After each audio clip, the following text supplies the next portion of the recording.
Yeah, and they call that cheating an angle, essentially, is when you're using dialogue not from that scene, but you're still using the video from, you know, or that take. Across. Yeah, right, yeah. 47 Cats, take one. AB Mark. Broadcasting from Nashville, Tennessee, offering a glimpse inside the music industry, shedding light on things they don't want you to know, and exposing some of the industry's biggest secrets. You're listening to the Turned Up Podcast, presented by Real Sound Productions. Here are your hosts, Jake Jones. I was taking a poop. And Robert Venable. I mean, I love Breaking Bad. Wish they put sound to it. Good morning. Hey, it is morning. Actually, literally morning today. Like right now. We never do these episodes in the morning. We always say good morning, good afternoon. That's your line. Good evening, whatever time it is you're listening to us. But it actually is morning right now in Nashville, the Music City, where we're recording this podcast. I was about to say it's barely morning, but... I mean, we're working our way out of the morning. Mm-hmm. The longer we sit here and rant about it being morning time, the less it is morning. I mean, the conversation we were just having, just right before we hit record. What was the conversation about? Oh, we were talking about Aerosmith. And going to the gym. And the Doobie Brothers. And how we don't work with any of those people, but we were going to pretend to. I'm not going back to the conversation before that because I know you're trying to lead me there, and we're not going to talk about that. It was bathroom talk. That's all I'll say. Worms. Oh, yeah, let's not talk about that again. I'm still queasy. Oh, hey, so this is going to be like a transition episode. We want to do season 2. We're ready to push it out into your ear holes, but we're not done with season 1 yet. And we want this one to kind of like ease the bridge from season 1 into season 2. And we have a special guest with us today. But before we get to him, I want to introduce to you my buddy, my co-host of the Turned Up Podcast, my lifelong friend of the last 2 years. Hopefully going on to the rest of the life, which is longer than 2 years. Jake Jones. Sounds like he's pushing something out right now. Anyway, sitting before me and slightly after me is Jake Jones. I'm sitting in his magical studio right now, and we always talk about where we're going to do our podcast. My studio, your studio, or remotely, and I just love being in here. It's like all rustic and manly, and you have your awards on the wall for #1 Billboard charting song that you've produced, engineered, co-written, mixed, played guitar on, sang on, all the things. All at the same time. I'm like the one-man band on the street corner. You play guitar in the band As We Ascend, formerly of We As Human, nationally touring rock band, played with all the huge rock bands that you know and all the huge venues that you love to see concerts in. Dude, you do it all. You write songs. You've got a publishing deal with Shoalsville Music Publishing, and you've got all sorts of awards. We Love Music Awards, Billboard charting awards, and just tons of accolades. Dude, you do it all, and I'm proud to call you one of my best friends in the whole world. But Jake Jones, and one of the things that I love about you is that you sit down to pee sometimes, so you have both hands free for your phone. Tell us about that. Absolutely. I would say 90% of the time, that's what I do. 10, 15, 45 minutes. It's my break time. So that's your me time? It's my me time. Every time I go pee, I drink a lot of water, so I'd say I have me time about every 30 minutes. You just sit there, and you're what's your game of choice right now? Idle Heroes. Mine too. That's the one. I'm doing really well. I just became my guild leader. Okay, I have to stop now because. And on that note, everybody goes, nope, delete this podcast. Ladies and gentlemen, lady or gentleman, the one person listening, you right now with your earbuds on in your car, we see you. Headed to McDonald's. Big brother. Sitting here with me is Mr. Robert Venable. He's an award-winning producer, engineer, songwriter, drummer, guitarist now. In fact, a multi-instrumentalist. Incredibly impressed. Lately, he's been mixing his butt off and killing the game and putting me to shame. Whatever. He's won not only every award I've won because we're in the same band. Details. But he's got gold records hanging on his wall. He's got Grammy nominations, Dove Awards, all things I have not won, but will soon. Absolutely. And big plans. And on top of that, one of my dearest and closest friends, something really cool about Robert, and I just found this out about you yesterday morning. Okay. It was 4 or 5:30 in the morning, actually. Is how much you like fried earthworms. Wow, that's so strange that I didn't even know that about myself until right now. But let me tell you about why I love fried earthworms. Well, you can say that you didn't know about it because it's kind of your secret, I guess. But It's it is. Why don't you let the world in on it? Because it's it's a new thing. I've had fried other things like pickles, fried onions. I'm not a big fried tomatoes fan, and I'm not into sushi. So like the raw earthworms wasn't going to happen. And I found that if one slips in with the fried pickles, it's all right. Two slip in with the fried pickles, totally fine. A few of those mixed in with the whole fried Oreos thing, completely fine. So you got into the earthworm thing because of the worms that you started finding in your Brussels sprouts, right? Okay, so true story. We had some Brussels sprouts at a cookout. We were going to fry some Brussels sprouts, or bake them, saute them, something. Roast them. That's what we were going to do with the Brussels sprouts. And we found that there were these little tiny worms in there while we were chopping and preparing them. And some of us said, it'll be okay. Let's just cook them out anyway. And some of us like, nope. Well, I guess I was part of let's just see what happens. Yeah. So after spending a lot of time trying to pick these little worms out, first we had to look them up to see what they were and if they were normal or harmful. Just like a moth larva, really. And then they're teeny tiny and actually quite harmless. And in fact, a lot of people eat them on a fairly regular basis and just don't know. So, yeah. Well, threw in the towel and threw in the worms. Fried it all up, and there we go. Absolutely a true story. But what I am most excited about today is what we're talking about and our guest here who's going to be talking with us because it's what he does. In the studio, in betwixt us, Jake and I, we've got a special friend of ours. I guess you've known him longer than I have. I've only met you once in person before, but Casey Barker. Mr. Casey Barker. Hey, what's going on? How you doing, man? I'm doing great. I'm very happy to be here. I'm excited. I'm excited to have you here. And really, this idea kind of came from me asking you lots of questions about what you do because I think it's so interesting. Yeah. Before we explain who you are, though, yeah, I want to say how unfair it is that your last name begins with a B because you're at the beginning of all the lunch lines. It's true. All the voting registration, any kind of giveaways. Absolutely. And that's as a Venable, that sucks. Yeah. You're at the end of the line. But Jake Jones, well, I am at the beginning if they flip it around. Like if they do, hey, reverse alphabetical day for lining up for lunch. I'm like, awesome, I'm third now. But we know that never happens. I know, like once a year. Yeah, right. Yeah. When someone pitches a fit. That's like your day. I was going to say, at least you go towards the beginning of the V's. Yeah, that's true. That's towards the end. But there's only two of them. So Venable and Victor. Right, that's all the V's. And then we get it all to the Williams and the Wagners and I'm like, forget it. But yeah, and you, Jake Jones, right in the middle. Like you get to, they flip it around. You're always, they never do inside out day. Like we're like, let's start in the middle of the alphabet where like the JKLMs are and then flip it out. You know what, though? My whole life is that way. Just right in the middle. Yeah, right down the middle. Absolutely. What's my weight? Right in the middle. My height? Right in the middle. My IQ? Right in the middle. That's how I got selected for like dodgeball. It's like just right in the middle. Just I wasn't like the all-star and I wasn't the last one. I was like right there in the middle. Really? That's a good safe way to play. It is, yeah. Hey, who is Casey Barker? Casey Barker likes long walks on the beach. He enjoys listening to smooth jazz in his free time. NPR radio is something he's very familiar with. Absolutely. And all of those things I just made up and have no idea if they're true or not. Casey, who the heck are you? And they are. And I usually do all those things while on the bathroom. Oh, are you a sit-down peer as well? I am a sit-down peer as well. Absolutely. True story, actually. The other two gentlemen before me are the sit-down peers. Yeah. We included you in our group. It's a new idea for me, but something I'm going to start implementing. It is true. I have been known to do this. In some circles. So before we get to you, Casey, what everything's before we get to Casey. We keep saying that. It's true. I just wanted to go ahead and wrap up this podcast. And that was a great podcast. Thanks for joining us, Casey. That was great, man. And we're done. They never find out who Casey is.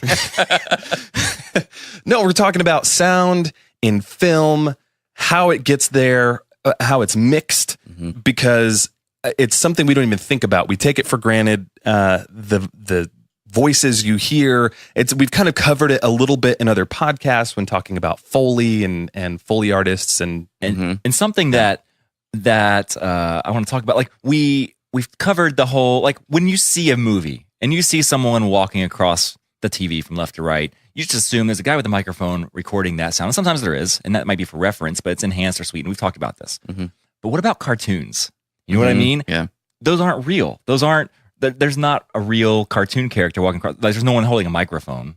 These have to be created sounds. So something that you have a lot of experience working with, Casey. Yeah. Do you guys recognize these voices? Blow my hairbrush. Having heard his wanderings, Bob the tomato enters the scene. Shocked and slightly embarrassed at the sight of Larry in a towel, Bob regains his composure and confesses, Larry, that old hairbrush of yours. Well, you never use it. You don't really need it, so... Well, I'm sorry. I didn't know.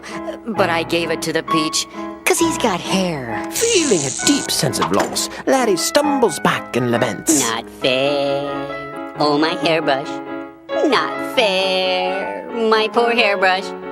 Not fair, not fair, no hair, not fair, nowhere, no hair, not fair, not fair, not fair.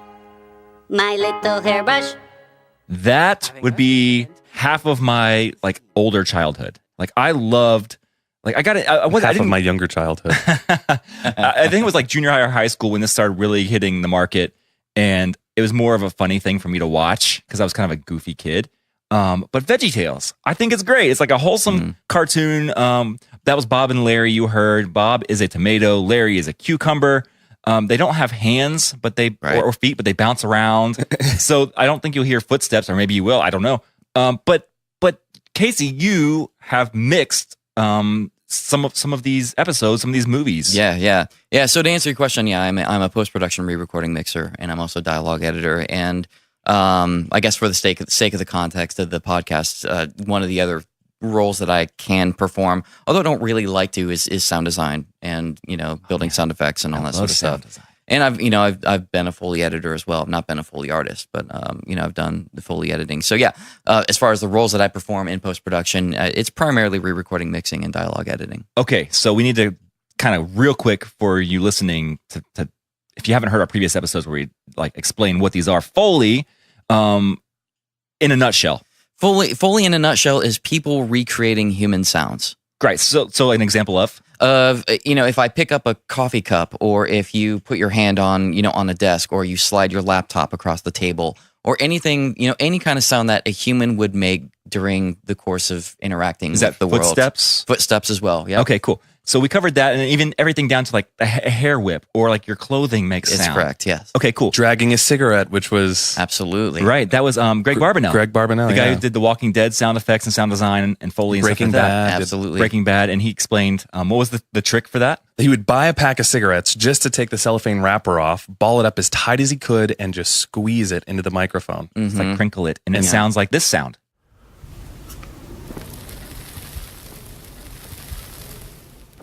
Which is ironic because he's got an entire pack of cigarettes, doesn't smoke. I imagine either gives them away or throws them away. You could light the cigarette and take a drag off of it, but you don't have that sweetened sound that we all want to see. Right, absolutely. And our ears expect to hear certain things when we watch a film that aren't necessarily real. Right. So, and then you said ADR. What's ADR? ADR is essentially it stands for automated dialogue replacement, and it is anytime that there is a line of dialogue that is unusable for whatever reason. It could be that the boom operator didn't point the mic towards the character in time to get a clean recording, or it could have been that there was a bus driving down the freeway and there's right they're delivering the line and there's like through it or Right. something like that. Just some unusable line of dialogue. So what would they do is they take that scene, they bring it back into a typical recording studio or a post-production facility, and they essentially lip sync to themselves. They re-deliver their lines in sync with their own delivery on picture. So there are times where you have the actual actor or actress or voice person in the studio with you. Absolutely. Yeah. And do you play back like, here's what it sounded like when you did it originally, mimic this, and then they have a screen they can see? Correct. Yeah. So what we'll do is when we get delivered, the picture, the scene that we need to be, and a lot of times it's just the full episode. Like if it's an episodic TV series, we'll get an entire episode delivered to us, and we'll go through and we'll set all the cue points of all the lines that need to be redone.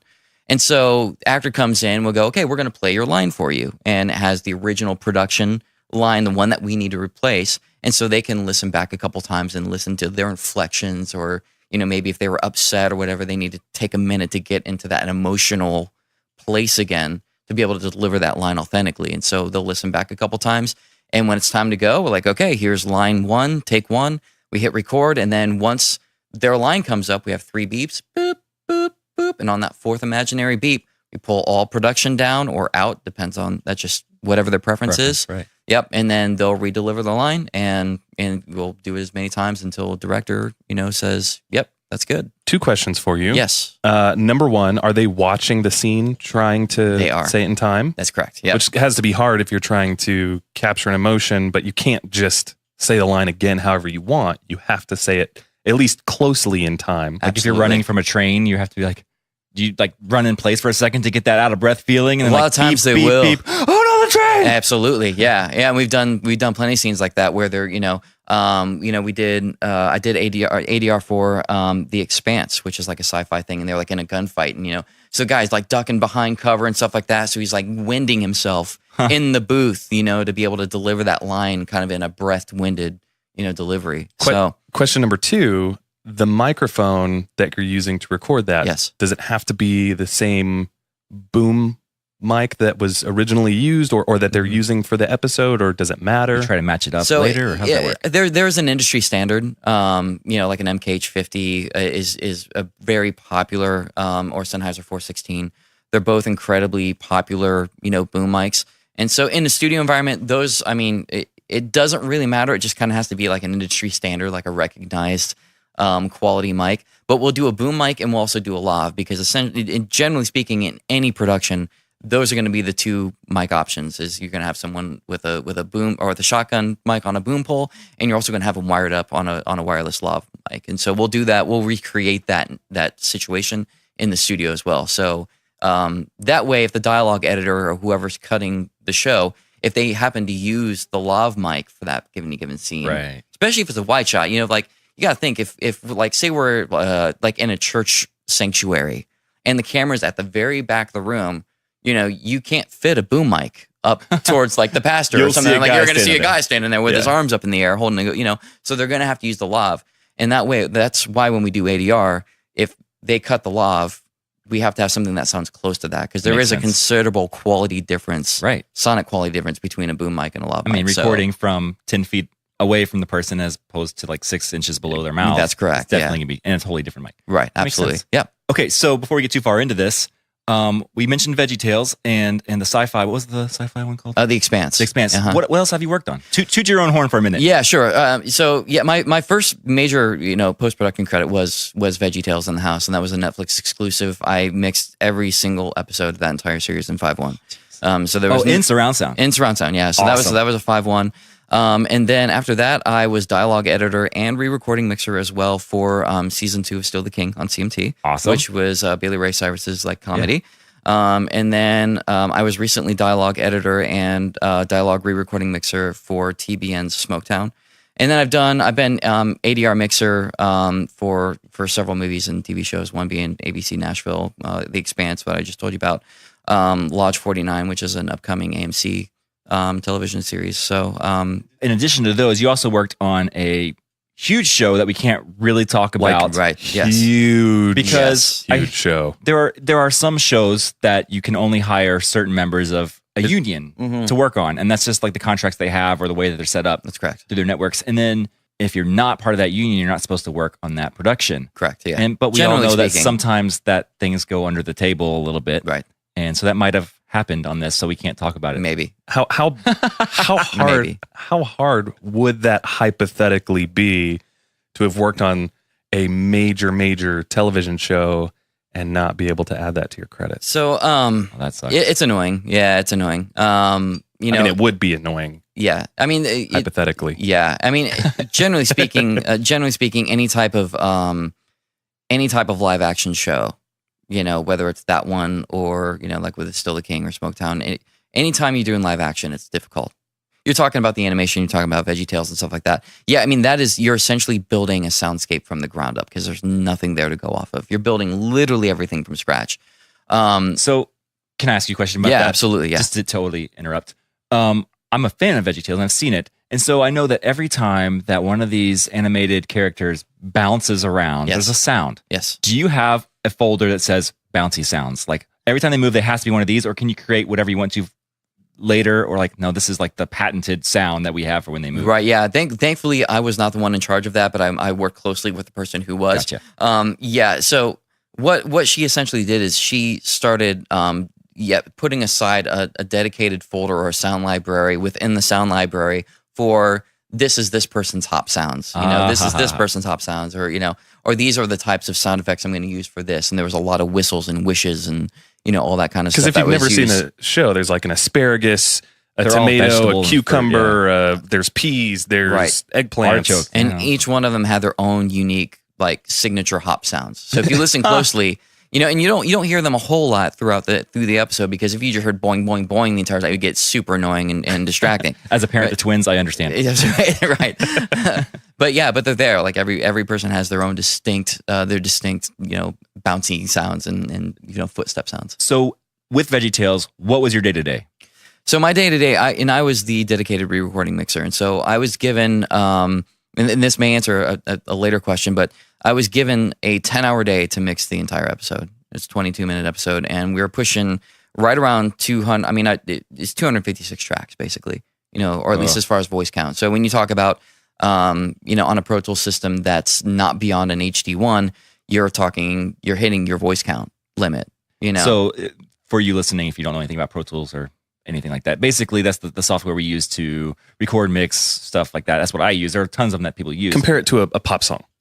So pop songs are actually, I don't know, 80, 100 tracks. Sometimes they go up to more than that. Right. Probably a lot more than that. I've done 60 tracks of vocals before and stack them on top. So it's close to that. But you have a limit before your computer starts pooping out and saying, you know what, no more. I'm start glitching out. Right. But you can track. I mean, there's some songs that have 3 tracks: a piano, an acoustic guitar, and a vocal, and that's it. Right. But pop songs can go well up. I mean, I've never done anything over 200 tracks ever. I've done 180, 160. I had to sum them down because my computer started bogging down. Right. But like you were saying, 256 tracks, you're maxing out your rig. Maxing out, yeah. And two, you start investing significant money in adding more cards, and you're doubling essentially your rig investment just to be able to open up the session. But I ran into that regularly with VeggieTales and Still the King. Is you open up the session and it was like, you got more voices than you got more tracks than allocated voices.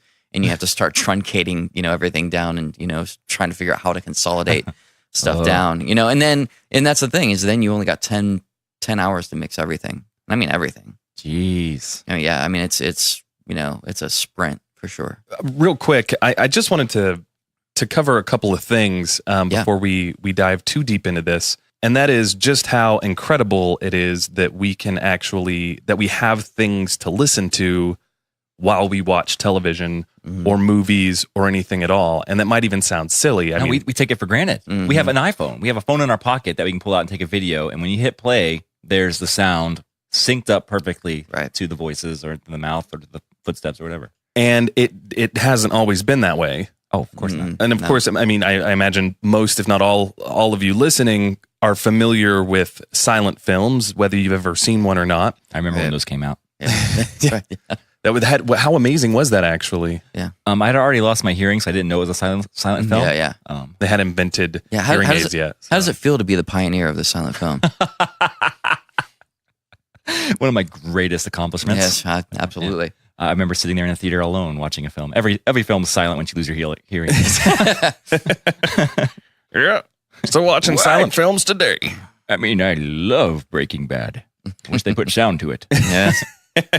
So really quick, and I don't want to spend too much time talking about this. If you want to research this on your own time, I suggest if this episode is really interesting to you, this is quite fascinating. I was really interested, but they came out with films, and that was an amazing invention of its own, being able to record pictures snapped in sequence and then play them back to make it look like the pictures are moving. So there's even this rumored meeting between Thomas Edison and Edward. Edward. Eadweard.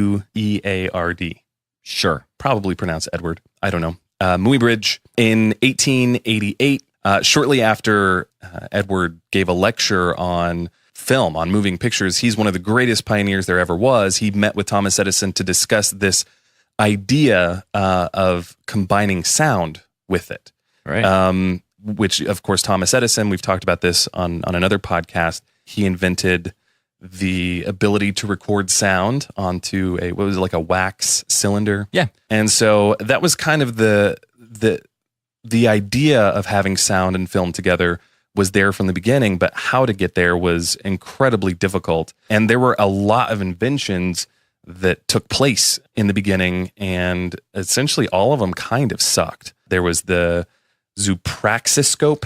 Well, that was the thing that Muybridge invented. Have you ever seen it? I think we did an art class like in junior high where the thing spins and it's like several different images on like the record or the disc, and it spins. And if you just look in one spot, it looks like the thing is moving. It's got like a bunch of, or they have versions where a bunch of vertical slots. And so it kind of creates like a strobe effect. So when you spin it, it looks like the horse is galloping. That's even though it. It's just tons of pictures of a horse in different stages of gallop. That's correct. Yeah. That's the zoopraxiscope, right? Which Yes. is, like it used to be called like the zoographoscope.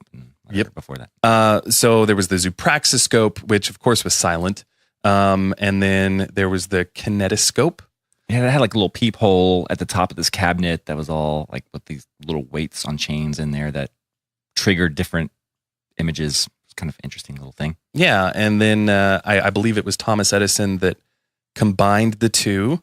And from what I understand, it was used to. It was like a peep show. Like almost like projection. It was a figure out how to single project. viewer projector. Yeah, right. And it had sound.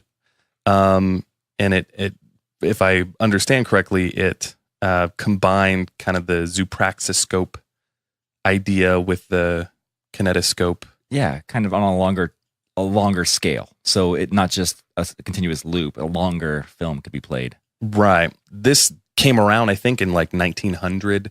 I know in Paris you could watch short little, I'm going to call them moving pictures because they were slightly better than that, you know? The picture show. And they had sound, but they were very short, didn't sound good. Right. So then there was the cinemachrophonograph. The phonorama. Phonorama, yep.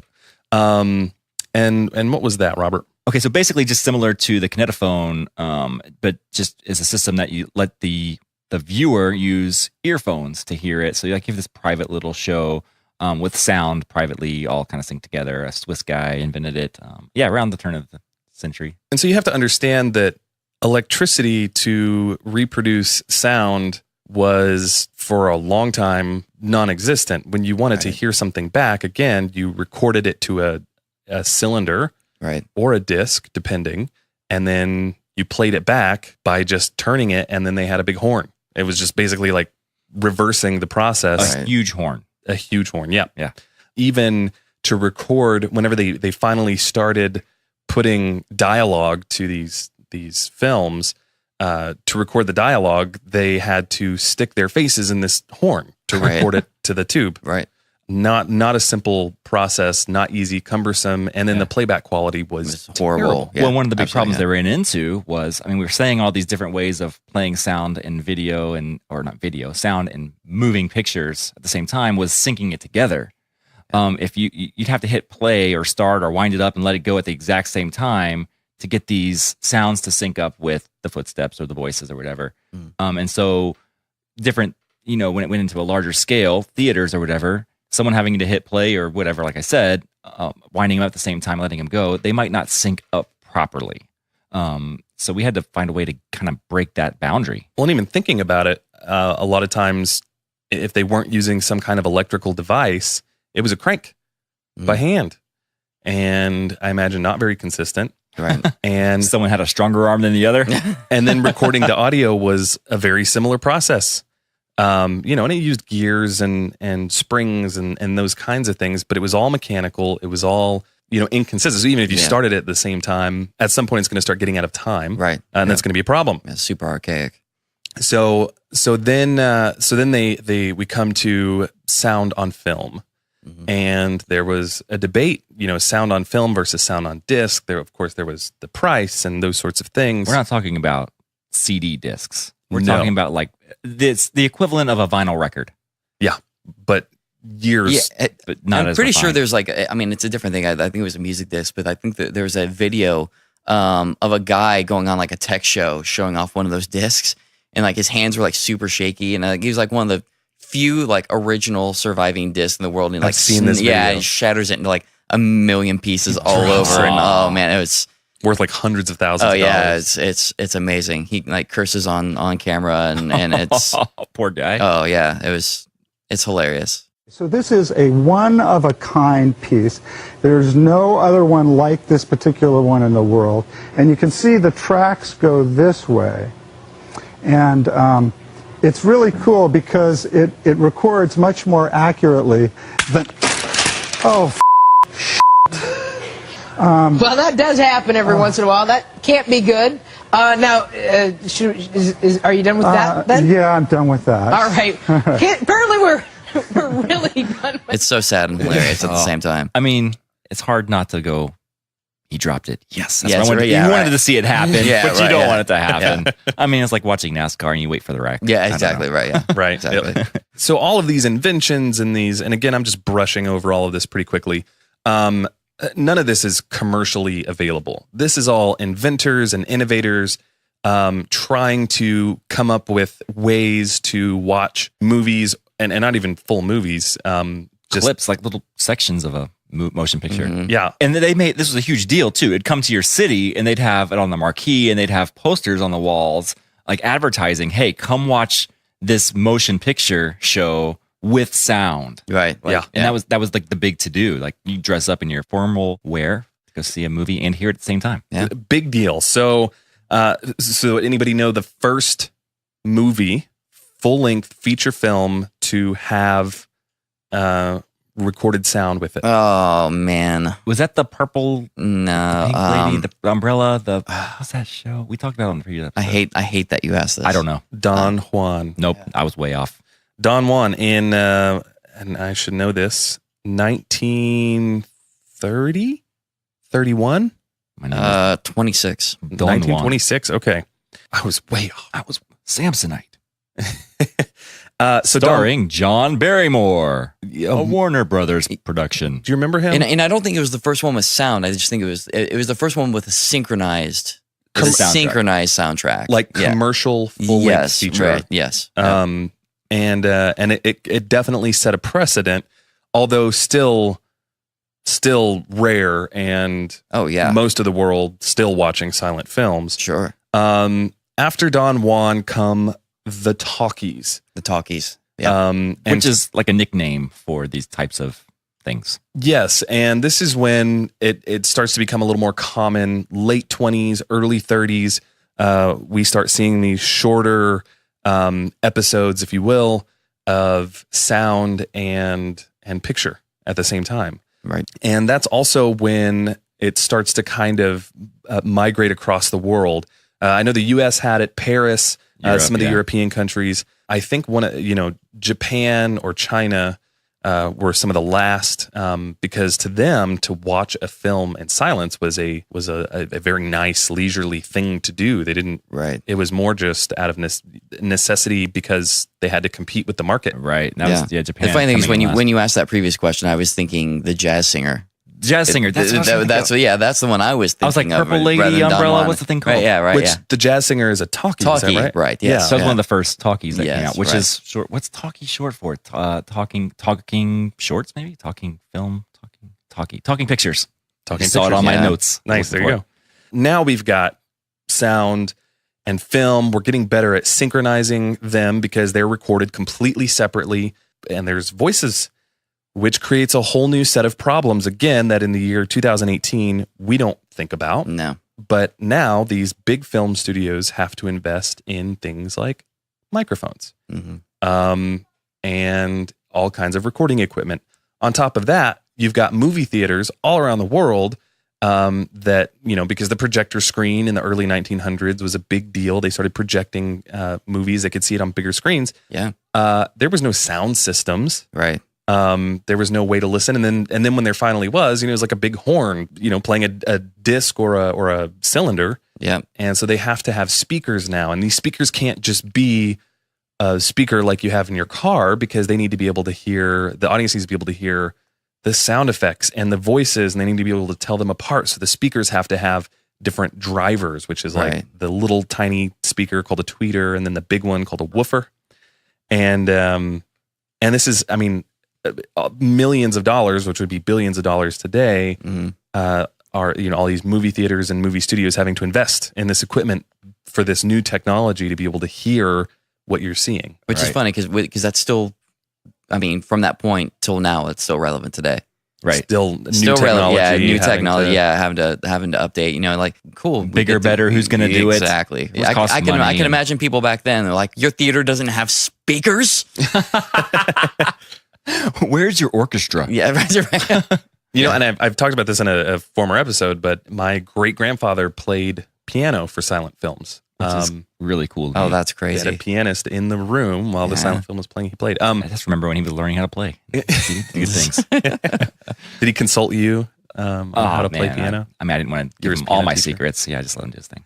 No, but I mean, all kinds of problems. Even the cameras themselves, they were incredibly loud because it didn't matter. There was no sound, but now there is, and the cameras are really loud, and Right. so the Oh, sound recording. gosh. So now they have to all buy new cameras and invent new technology to make cameras quieter so that they can record the sound, the people talking, and all that Yeah. kind of So I stuff. wonder when ADR came around. Like, I wonder when they wised up to that and said, "Hey, what if we just replace all of this so we don't have the camera sounds?" Like, I don't know the answer to this. I don't know just- either. I wish I I did. just wonder when that came around. It makes Yeah. me wonder if probably ADR was first. Like, well, I mean, they had Maybe. those radio shows Well, I mean, where they maybe. were kind of doing like the Foley stuff. You know what I mean? Like, Yeah. and then Jane walks across the room. Well, I mean, if people want like an incredible example of ADR, you know the show, the movie Castaway with Tom Hanks. Great movie. Great movie. So basically, every scene where he was on the island, just about every scene where he was on the island was all ADR. Wow. Do you know why? Yeah, because they're on an island, and it's like you know the Because entire they're on time an island? Because they're it's like so. I mean, there's wind noise, there's tree noise, there's ocean noise. It's just full of noise, and if they wanted anything intelligible, plus there's a lot of wide shots. Oh yeah. You know, so And imagine running power Oh to yeah. the beach. Like, okay, more extension cords. Oh yeah, and you probably have like generators, going. I mean, I've worked on a lot of films and cut dialogue for a lot of films where in the background, especially if it's a night scene, because they still have to light it and stuff like that. You can't Yep. so you're hearing like, and you're trying to figure out how to cut dialogue and get that stuff out, in the middle of the, Dude, so I remember yeah, that. it's bananas. So relative to kind of what we were talking about just a moment ago, syncing the sound up to picture, there's something we use today, and I've mixed a movie soundtrack, everything before, and there's something called a two-pop. Yeah. And whether you know what a two-pop is or not, you do know what a two-pop. You've heard Tupac the two-pop. Shakur, yeah. right, Oh yeah, my absolutely, favorite yes. rapper. He's still alive. I'm hanging out with Elvis. So there's a two-pop, and you will know it. It's this sound. Yeah. That's the two-pop. So what, Casey, what is the two-pop, and how is it relevant? Like, what's the purpose of it? Two-pop is there to verify sync. So what's really important for people, and a lot of people don't know, is like when you're working on a music project, when you're working on a record, there's probably like only a handful of people who really have their hands on it. When you talk about doing a film, there's so many people. Just in the sound department, there's a dialogue editor, there's a music supervisor, there's just an overall audio post supervisor, there's a sound effects editor, there's a Foley team. There are multiple and departments. multiple departments just handling sound. And so when things get turned over, we need to make sure, like when we get a final, what they call a locked cut, which means that people, the director and people who are cutting the picture together are like, this is it. Like, this is how the film is going to play. They've selected all their scenes and all their takes and blah, blah, blah. They hand it over. What the two-pop is to make sure that when we get a delivery, we know that everything that they delivered is in sync. Because if that two-pop is not at 59 minutes and 58 seconds, and that's why it's a two-pop, it's 2 seconds before the start of the picture, the start of the movie. It starts exactly 2 seconds before. It's exactly two seconds before. And it's a 1 kilohertz? 1 kilohertz tone, 1 kilohertz tone for one frame. Exactly, It's a one frame tone. and that like minus 18 or minus 20 dB. Right, and it's printed on all the audio tracks. Yes. So if you're mixing in 5.1, it's on all of them. It's on, and you can visually see a little spike. That's right. They're all lined up, and it all lines up to the picture at a certain... Exactly. Well, so if they deliver a picture and that two-pop in their reference that they give you is not at that point, then you know that they've delivered something wrong. Right. And if we're doing something and it's not lining up, then we know we're not doing something right. So yeah, it's to verify for all departments that ever put their hand on the material that everything is in sync. So that two-pop at the 2 second mark lines up across everything that's Yes, delivered. that's And correct. that way all of the sound effects, all of the music, everything is precisely to the frame accurate That's to correct. how it was created. That's correct. Perfect. Yep. Yeah. Yeah. Yeah. That chimes in the man in the corner. Yes. Two pop. Two pop. Two-pop Shecker. I have a question before Jake chimes in. So deliverables, we were talking about that just a moment ago. What is your turn-in? We've been talking about VeggieTales. VeggieTales. Yes. What is your deliverable? Like when you're done, you hand in what? Is it a hard drive? Do you email files? And what are those files? Like So what are we looking at? Yeah, we're basically given a client drive, and deliverables change depending on the project, the spec, the network, everything. And so, a lot of times what they're going to ask for is, the 5.1 print master, what we call an LTRT print master. So an LTRT is basically a down mixed from 5.1 down to stereo, Okay, right? so it sums all of those. A 5.1 is a left front, a right front, a left rear, a right rear, and then a center channel, and then and the an 0.1 LFE. is the subwoofer. Yes, the correct, LFE, yeah, low frequency emulator. Or Yes, whatever. right, yeah. Low frequency effects, yeah. Effects. So all of that, summing it into, you're going from essentially 6 channels Down to 2, a left and a right, That's basically correct. like a TV. Yes, correct. But the biggest thing about LTRT and why it's significant is because it's encoded, right? So instead of just collapsing it down to a stereo file, an encoded stereo can actually be decoded.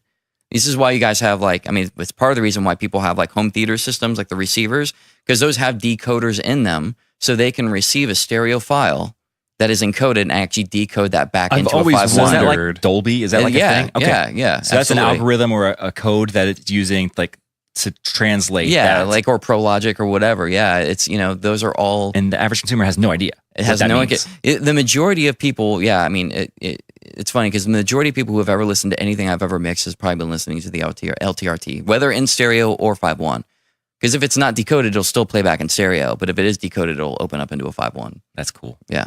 So you can just plug a stereo RCA, like the red and yellow cables that everybody has, even if you don't have them, you have them. So I can do that from my TV into my surround sound box, and that'll. Well, it's going to have to be digital. It's going to have to be a digital signal that's going to carry, carry that digital information. It's like to be able to encode HDMI it. Yeah, or- correct.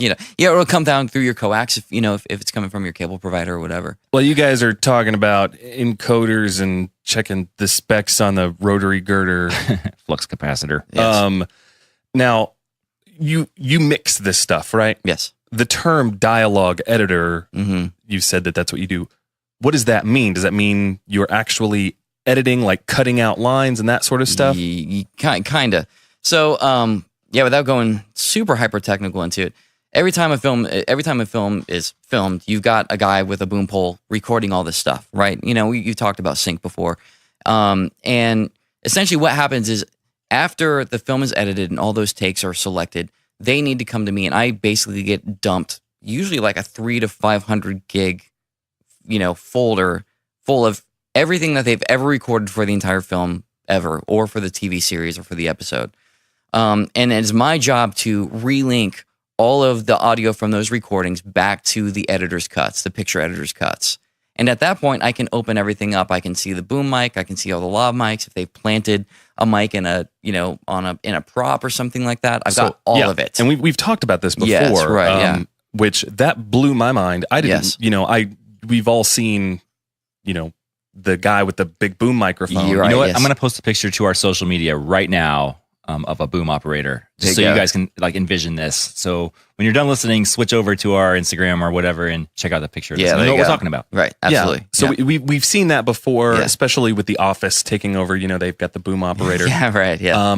You say lav mic, that's a lavalier mic, and that's Lavalier. you see them a lot in churches or in interviews or whatever, and that's the microphone that clips on the collar Right, of and your except shirt. on a film, they're going to try to hide it somewhere, in your clothing and stuff like that, so it can't be seen. And what's really fun is if you're watching a movie or watching a TV series, check it out and see if you can find, because I've seen a lot of movies where they haven't been able to hide the wireless pack very well. Mm-hmm. So you see this square box on the back of their shirt or somewhere in their pants or something like that. There's a joke in there somewhere. But yeah, it's a thing. So yeah. And then you said they also sometimes hide microphones in a plant or behind a coffee mug on a table or something. Right. Yeah, correct. Yeah. So they've got all these different microphones recording audio for the same scene. Yeah. And you get all of those. I get all of them. Yeah, it all gets delivered in what they call an interleave file. So it's kind of collapsing all these channels into what looks like one just audio file. But when you open them up, it's like, oh, hey, there's 8 channels here of different recordings, different microphones, and I've got to go through and I've got to sort which ones sound best. So that, which one am I going to use for this scene? What sounds, and a lot of times it's not even what sounds necessarily the best. It might be what sounds most consistent.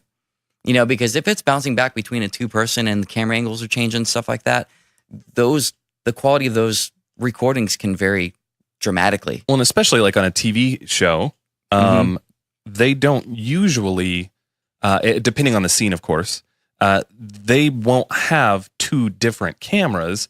They have one camera. Right. They film the whole scene over one person's shoulder in a conversation. And then they stop, move the camera, set everything back up, record it all again. We do it all over again. Yeah. From the different perspective. And so then you have to take the dialogue, the talking, and make it sound like one cohesive conversation. That's correct. Now, one of my favorite TV shows, which actually they just aired their very last episode ever, The Middle. Mm-hmm. Yeah. It's a good show. It's funny. Love the show. Yeah.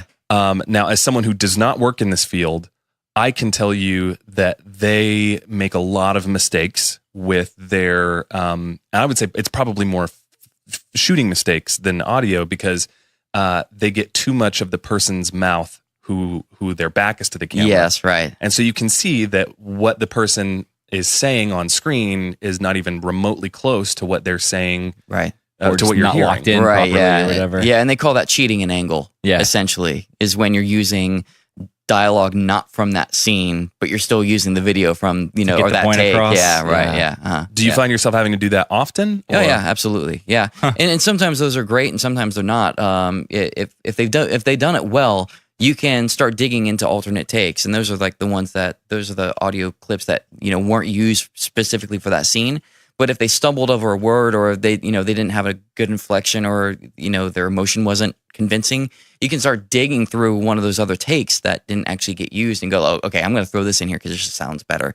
And you don't have to worry about lip sync or whatever. It's just it's there as long as it plays. It plays. As a dialogue editor, you have to make some of those calls in terms of emotion and delivery. Is that right? Or do you have someone who says, no, that doesn't sound right? Generally speaking, when you're given what they call the guide track, and that's essentially the audio that comes with the video delivery, you can tell that's the director's intention. There are times where a director would be like, no, I'm really married to what they did before. We need to be able to quickly recall what was there and drop it right back into play. So do you have to turn into the director or whatever a list like, hey, highlighted in red, I replaced that line, or do you just send it to them, and if they catch it, they're like, you know what, I didn't like that. Like, oh, that's one of the ones I replaced. Yeah, Okay, gotcha. that one, yeah. What has been an occasion in your career where you went, oh crap, what did I just do? Like, has there been like a major mistake where either you had to like humble yourself, like, look, I just totally deleted all that stuff, or I just, or like maybe like there's been a time where, and this is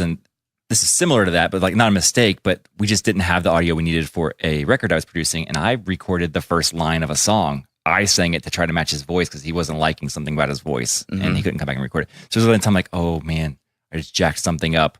Well, maybe I can sound like him real quick, or like I don't know. Yeah, has there been like a mistake, like something that sticks out in your brain? You're like the biggest thing, because unless you just generally suck, like it's kind of hard to mess it up from the re-recording mixing standpoint, right? And people do because they just suck, and like the biggest part there would be like if you've got an ADR line, having to EQ match that to the original production, because you're going from being out in the real world recording it on site to now being in a controlled environment like an ISO booth, and now you got to get those two to blend and get that line to just match up seamlessly with what they did on set. That can be hard. Some people have a hard time doing that. Watch some shows on headphones, and you'll hear ADR like crazy. Okay. You won't necessarily hear it back clearly on your TV, but when you got like good headphones, you'll hear it. But I would say, to answer your question, the biggest thing would be missing lines of dialogue when I'm dialogue editing, and that happened a couple times at Still the King. Is we'll play back in the mix and like, oh, why isn't that announcer not coming over the PA? Because there's a hockey scene where they're at like a Preds game, and you have a script in front of you, right? They should deliver one. That's the idea. in that scenario, it was kind of confusing because that didn't get turned over with like that announcer thing didn't get turned over with the normal sound rolls. It like came in a different delivery with a picture, and it was kind of like, oh, I didn't.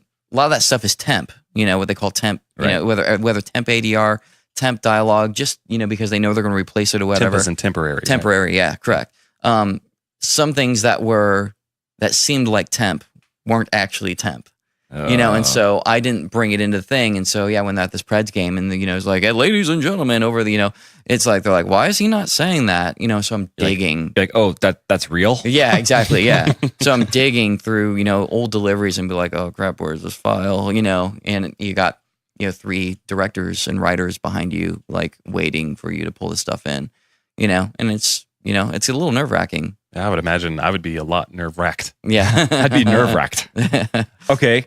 Another nerd question. Yeah. So the thing that everybody sees, the little director's, I always say cut, but I think it's actually starting the scene. Action. The little zebra stripe. Yeah, slate. Slate. Yes. Yeah, and it has like the little moving numbers on it. And then they 47 cats, take 1. AB Mark. snap it right in front, like you can see what I'm doing over the microphone. Right. I'm snapping my hands together. Absolutely. But like they snap it right in front of the cameras. Does that have anything to do with what you do? It does to an extent. Slating is there for visual representation and audible representation of the start of a scene, essentially. Like a two-pop for video? Kinda, yeah. And so so that that stuff can be lined up visually with picture. So like when the clap hits, snaps. and then you could actually see that spike. In the audio waveform too. It's just a way to verify sync. Plus, it also has like scene and take information, and it's just additional verification. Through the filmmaking process. Why did they say sound speed? Right, sound speed is to let like the director know, or the DP, the director of photography, the person who's controlling cameras, that they basically the person with the field recorder, the device that records all the audio on set, that they are in record. Because what you don't want to do is go action and not have sound for like 5 seconds. And the sound guy's not quite ready. Yeah, exactly. So will the sound guy himself? The sound guy will go sound speed. He's the guy who yells it. Yep. So whoever's the location mixer. Gotcha. And then that's kind of like the technical term for the job, location mixer. Will yell sound speed to let everyone else know that he's recording audio. And that's not you. That's a person on set who has somehow all of the microphones plugged into his soundboard. Or whatever he has. Yeah. So he's rack unit thing. Yeah, it's usually like a Sound Devices, there's several companies that do it, but Sound Devices is probably the most common. They've got usually like little 6 or 8 or 10 channel recorders, so they can have all the inputs for booms and lavs and all that sort of stuff. And they're doing other things too. The reason why it's called location mixer too is because they're actually kind of mixing on the fly. So, they set their levels for the scene, make sure that all the mics are sitting good. But what they're doing is they're also spitting out a stereo mix. They're taking like maybe 6 channels or 8 channels, and they're spitting them all out into just a stereo reference mix. And that's usually what the picture editing room is cutting on. Right. So they don't have a stack of like 8 channels that they're cutting with pictures. So they're just listening to that while they're deciding which scenes to use. Exactly. And all that. So that's why it's called location mixer, because he's actually, if there's like a mic that's just noisy or not being used, he's using his mixer knob and turning that one down and just accentuating the person who's talking. And it's kind of like live mixing a show. Like if you're a front of house guy, you're sitting there, sounds nerve-wracking. pushing stuff up and down as things go to make the scene flow and sound good. And so, when the picture editor gets that back, he's working with that. And if location mixer's done his job, then it should generally play okay. So after they've done all that, the location mixer mixes it. They go through, and this is what you were saying earlier. They go through, they pick which scenes they like, the takes, which ones are the best, get it all edited. Mm-hmm. The picture portion is done or very close. Yeah.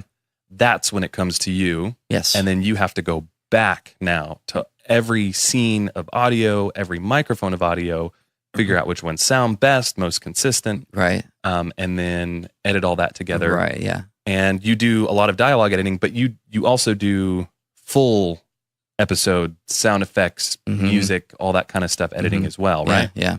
And I generally don't like to, and the reason why, it was just weird because when I started doing this job, I thought that I would love doing sound effects. Like, explosions, like all that kind of stuff. It can be really grueling, especially being a mixer. Like being a mixer is a gigantic advantage to everything else I do in post, because I understand how things will play or won't play in the end. Right. If I'm in a very early part of the process, right? Where people who don't mix don't understand that. If they're picking a sound effect and it just doesn't carry a lot of bottom end or weight, they don't know that it's not going to cut through the mix because they don't mix. You know if that makes sense? Right. The hard thing about doing sound effects and sound design is that, one sound effect can have 3, 4, 8 layers to it in order to make it sell, especially if it's a big door slam or an explosion. I mean, there can be tons of things that make that happen. And it can be grueling to just dive through a sound library, trying to figure out what's going to work and what's not. And I'm just generally speaking, I'm just not that, I can do it. I'm just not that fast at it. Yeah. Like people who do it for like a living, like they're like, oh, I know I can take a kazoo and pitch it down like 200%, and that's going to make this explosion sound awesome, Right. or whatever. It's like you would never think. But it would take you like a lot longer to figure that out. Absolutely. Or to trial and error. Yeah, absolutely. That makes sense. And there's just things that they use to build a sound effect that just absolutely doesn't make sense with what's going on screen, but it works. So when you're doing dialogue editing, is there someone else who's mixing all the other sounds and then they just take your dialogue and drop it in? Yeah, I mean, if I'm dialogue editor and not re-recording mixer, then yeah, re-recording mixer is its own separate job. But the re-recording mixer, it is his job to take all of the elements, literally all of them, and mix them all. So they get a dialogue delivery, they get a Foley delivery, they get a sound effects delivery, they get a music delivery, and they got to bring it all back into their session and mix it all together. And that's. Do you do that very often? I mean, that was all of VeggieTales, that was all of Still the King, and yeah. So do you find it easier or more difficult to mix and or edit a live action show as opposed to an animated show like VeggieTales? Animated is exponentially easier, generally speaking. I guess you can kind of create whatever you want to. Everything's in a controlled environment, that makes sense. Yeah, like all your backgrounds, all your sound effects and backgrounds are all built from a library. All the dialogue is recorded in an ISO booth, so you never have natural, production elements that you have to battle against. We were talking about that major show. Yeah. That may have happened. There were a lot of scenes that were being sold as being filmed on like a plateau that were actually filmed by a freeway, and so you got this kind of scene where they're out in the middle of nowhere on this vista, but when they're cutting dialogue, they're having to get rid of traffic noise, which can't exist because you're in the middle of like a plateau, in the desert. So there's things that you don't ever have to deal with in animation. In the desert, like an Eastern desert? Kind of, yeah, maybe Eastern desert, yeah. Or I guess most of the deserts around here are in the West. So, somewhere. Western. Yeah, north, south, east, west. Whole different world, man. Yeah. Whole different world. Yeah. Anyway, so yeah, it's it was so much easier to do VeggieTales. For sure. Dude. I was curious about that. And real quick, I know y'all had this whole discussion about surround sound. When you're mixing all of this stuff, you have to decide, and I know you've done this as well, what goes in what speakers. Yeah. Those are decisions you have to consciously make. Yeah. Yeah. That's the creative beauty of being of doing the job, is that's where you get to put your stamp on things, is making those decisions and selling it. The film that I mixed in surround, the director wanted it over the top surround, like not a natural surround where it's just like reverb, and if something flew behind you, you'd hear it over there. He wanted to hear a lot more in the surrounds than I think a typical film would have, because he does a lot of action thrillers and he wants things to scare you from behind, and like he wanted to hear it over the top. So I was putting more things in the surround than I think I really wanted to naturally do. Yeah. But that was the type of film that I was mixing. They wanted to hear big thumps and things and swirls and like happening all the time. And just to change gears just ever so slightly, that's kind of the frustration of the industry, isn't it? I mean, those for people who are listening who aren't necessarily privy to doing this day in and day out. There's a lot of times that we're asked to do things that we're like, this is not what I want to do, and this is not how I wanted my name to be stamped on this. Like this creative decision of like doing more here than what I feel is natural or right. A lot of times, we got to keep in mind that like people don't know that this really is a service industry. There's a lot of times where I've like had to make decisions. I'm like, I'm gonna like make an alternate version of this the way that I want this to show off to people, but you still have to put, your name on it. Yeah. We deal with that in music stuff too. Absolutely. Where the band pushes back or the label pushes back and says, no, we absolutely want this guitar part to be like that. Yeah. Like, well, then my name's on it as producer or mixer or whatever it is. Yeah. I would never That's do not this. how I would do Yeah, that. exactly. And now people are going to hear, I'm like, who the crap did this? Exactly. Yeah. Right. Exactly. It's, we run into that all the time in mixing and in post-production too. It's tough. I wish we could say like produced 95% by Robert Venable, but then the 5% the label had a specific part they insisted on being in. Yeah, right. Yeah. Can you just put that down credit for like J. John Johnson, please? Yeah. That's my real name. It's right. Yes. That's where I want my credits to be. Yeah, right. Yeah, but like, I mean, it is service. Like you're getting paid to do something by somebody. You have to do what they're paying you to do. Somebody listening to this is actually gonna have the name like J. John Johnson and be like, I am so offended by this. / I'm getting credits in the music industry now. You've mixed some great records, buddy. Yeah, that's right. Thank you for your contribution. Okay, we should probably wrap this podcast up, but I have a question for you real quick, Casey. Yeah. Like, do you have any secrets? Do you have a thing like, or a cool thing you could talk about? Like, you know what? This is something I bet you don't know. Or like, here's something you probably shouldn't know. Or, I mean, any kind of secrets or like bomb drops. If not, that's cool. But I always like asking guests that question. As far as film goes, like Nashville's got a bad rep for film. Really? Yeah. I mean, it's not called Film City. Well, exactly. The thing is a lot of people are trying to get into it. And they don't really know what they're doing. And I hate to say that. And I'm not trying to offend anybody who owns like a film production or video production studio in Nashville. But when it comes to playing with the big boys out in LA, we're so behind the ball.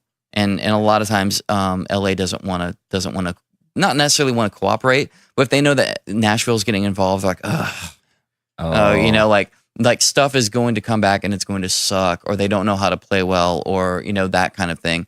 And we do have a lot of LA people who listen to this, and I'm interested to know if you're in LA right now and you work anyway in any facet with the film industry, like, is that true? I want to know. I want to know from you. Yeah. And secondly, to add on to what you're saying, Casey, I agree, because the one time I did that film mix, I had to hit up, I was looking at all throughout Nashville, hitting up anybody who had anything on their website about any kind of 5.1 mixing abilities, because I don't have a 5.1 setup in my studio. Right, yeah.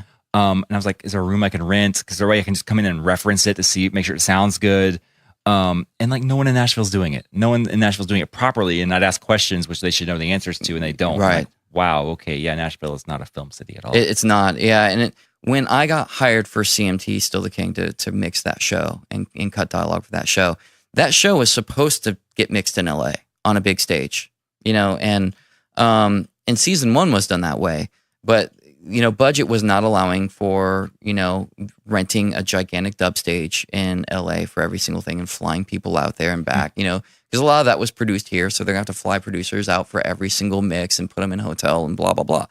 So it came, essentially came to me. And, the producer, who I won't mention his name, but the producer on that show, when he came here, he was a super nice guy, like super nice guy. So I'm not gonna pay him in any other light than that. But he did say, he's like, man, like this show was mixed on LA stages and you're not from LA. So, everyone has really got their eye on you on this. So don't screw it pressure. up. Yeah. So don't screw it up.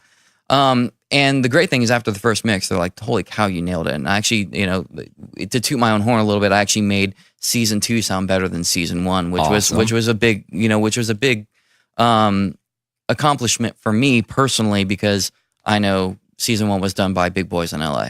That's awesome, man. So, but that is generally, Hollywood's perspective of, we're the little Nashville stepchild. We're just want to play all the time. Exactly. Hey, let's play, guys. Right.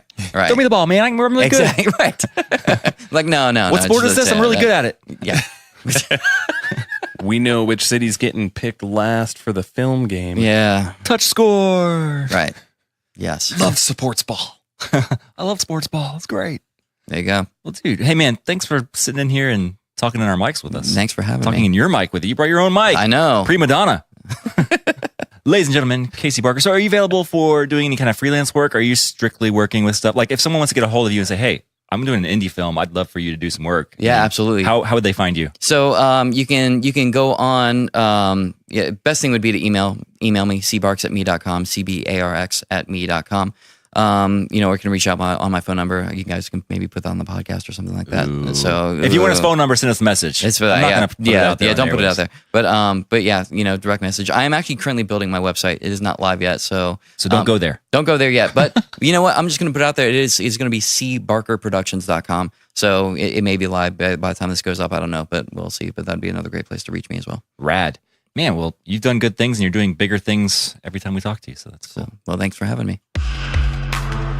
So we are excited to announce, we mentioned this in our last episode, we have a patron that we've set up to start getting ready for season 2. Yeah, we're ramping up for season 2 and we've got bigger things in the works. Way better than season 1, which season 1 was great in my opinion. Yeah.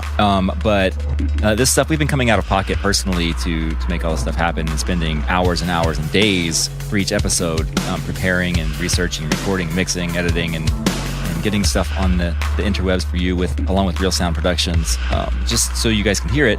And so to keep this floating, so we can continue putting things in your ear holes, we developed this patron. And we've got, some of the things that we want to do are over the top, bigger, better than anything that we've done in season 1. And so we need support. And we're excited to announce some of our new patrons for this month. So our newest patrons for this month, we've got usernames Seesaws, NJ Bray 1237, Jen Walter 1, and Josiah 820, all being very generous with their pledges, and that helps us a lot. So thank you very much, and that is a shout out from Turned Up Studios. So those guys are making a Turned Up podcast possible this month.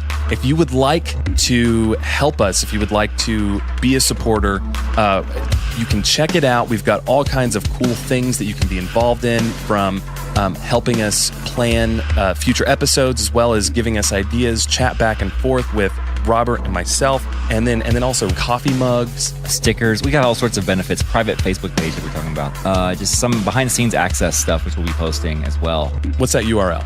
So you can go straight to turneduppodcast.com, which will redirect you to turneduppodcast.podbean.com, and there's a little link right at the very top, a bright green button that says Become a Patron. Hit that Become a Patron button, and it'll ask you some questions, and it's a really quick process, really easy. You don't have to worry about it ever again.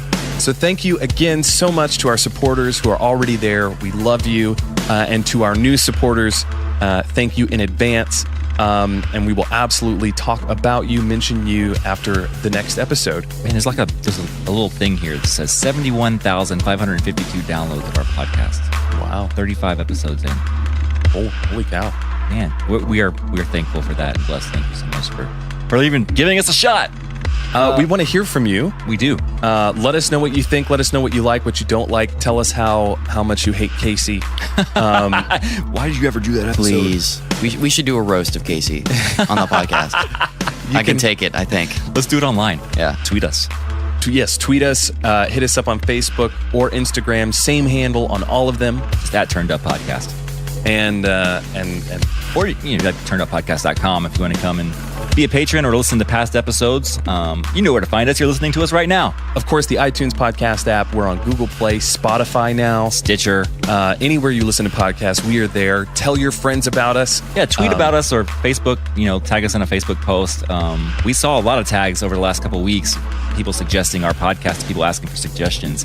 And we were high-fiving each other. We were texting each other like, man, they like us. We watch it like a hawk. We notice all of your love and support. None of it goes unnoticed. And you have no idea how much it helps us spreading the word about Turned Up. Because people don't believe us whenever we say how awesome we are, because that just we say it all the time. And they're like, and my mom's like, stop, Robert. But when you tell people how awesome this podcast is, they believe you because you're far cooler than us. Oh, do you know about Cano Tambos? Oh, you mean the endless library of tambourine loops? This is definitely not a commercial, but listen to this. All new, crisp, cool, refreshing Cano Tambos, a complete affordable library of tambourine loops from 50 to 154 beats per minute. Pop the top and add instant life and dynamics to any mix. Used by the top producers, engineers, and recording artists of today. Simply drag and drop. With multiple bit depths and sample rates to choose from, you'll never have to record another tambourine again. Visit canotambos.com. That's CANOTAMBOS.com and enter promo code TURNED UP, one word, TURNED UP, for 20% off. Cano Tambos. Hey, Thanks for listening. Leave us a review on iTunes because it's funny seeing the things you say about our podcast. It makes us laugh. Also, congratulations, Robert. He's learning how to use electricity and his phone. He's been enjoying all of those comments. And until next time, this is Nashville signing out. Peace.